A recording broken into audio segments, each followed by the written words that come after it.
ఒకసారి జగద్గురువులు శ్రీ ఆదిశంకరాచార్యులు వారు సుబ్రహ్మణ్యం దర్శనం కోసమే తిరుచందూరు వెళ్లారు.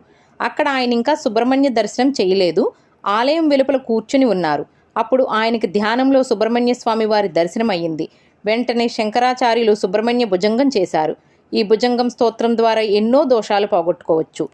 జాతకంలో కుజదోషము, కాలసర్పదోషము, రాహుకేతు దోషాలు, అలాగే వివాహ విషయంలో సమస్యలు, సంతాన సమస్యలు, ఆరోగ్య సమస్యలు, భార్యాభర్తల మధ్య కలహములు ఉన్నవారు ఈ భుజంగ స్తోత్రం చేయడం వల్ల అన్ని దోషాలు తొలగిపోతాయి.